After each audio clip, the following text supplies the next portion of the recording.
Hi students, welcome back to chemistry class. In the last class, we learned about atomic number and mass number of an atom. Today, we will learn about electronic configuration of atom and isotopes. Let's start the class. As you know, an atom consists of a positively charged center called nucleus, where the electrons revolve around the nucleus in a fixed path called orbits or shells. These orbits are represented by the letters K, L, M, N or numbered as 1, 2, 3, 4.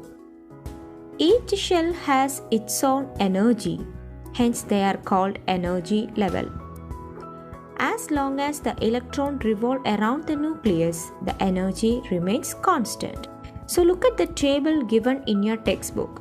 Analyze the electronic configuration of atoms of elements from atomic number 1 to 18 in the following table. Find out what is the maximum number of electrons that can be accommodated in the K shell. From the table, it is clear that the maximum number of electrons accommodated in the K shell is 2 and that of L shell is 8. The filling up of electrons in the shell is based on the following principles. Let's learn the principles first. Number 1. The maximum number of electrons that can be accommodated in any given shell is based on the formula 2n square, where n represents the shell number, that is 1, 2, 3, etc. For K, the maximum number is 2. For L, it is 8. For M, it is 18. And for N, it is 32. So the maximum number of electrons in each shell is based on the formula 2n square. Number 2. The filling up of electrons in shells of higher energy happens only after the shells of lower energy are filled. That is, the shells with minimum energy fills first and later with the higher energy. Third one, the maximum number of electrons that can be accommodated in the outermost shell of an atom is always 8. Remember, it is one of the most important principle. The maximum number of electrons accommodated in the outermost shell will be 8. Look at the Bohr atom models of different elements. Assess their configurations. Consider the Bohr atom model of hydrogen. The number of electrons present in the K shell is 1. Hence, the electronic configuration is written as 1. Let's see the next example, carbon. How many shells are there? There are 2 shells. What are they? K and L.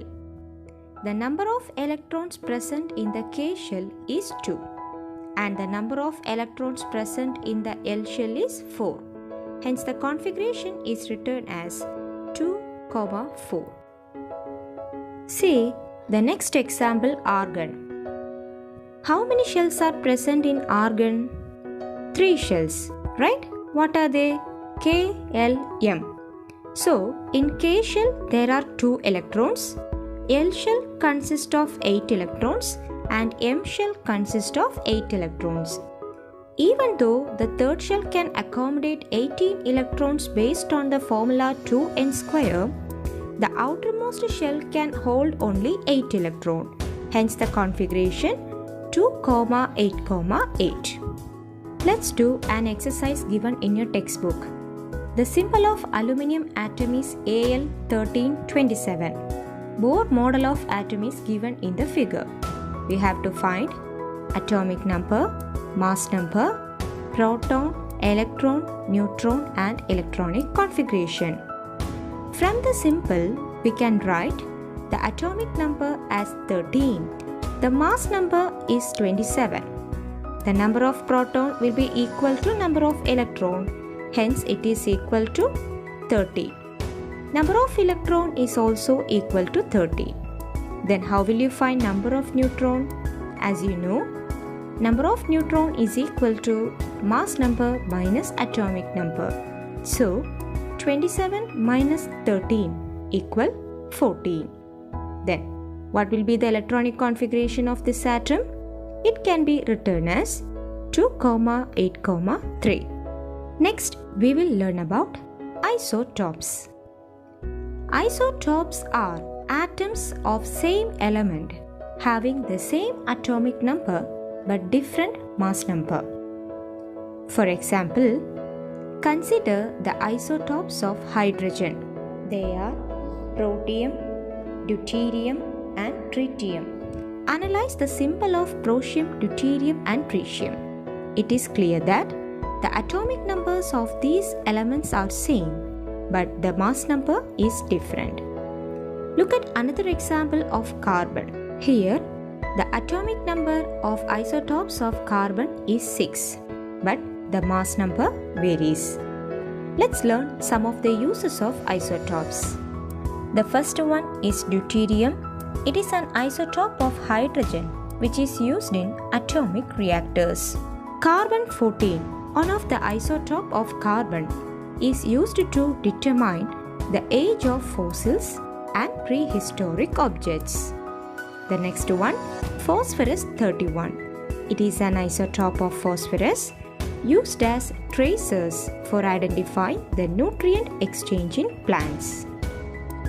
Next one is iodine-131 and cobalt-60. Both isotopes are used in medical field for diagnosing and treatment of ailments like cancer and tumor. And the last one is uranium-235. It is used as a fuel in atomic reactors.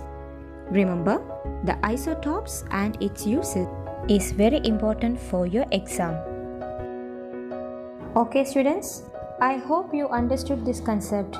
If you have any doubts, you can inform me through the class WhatsApp group. Thank you.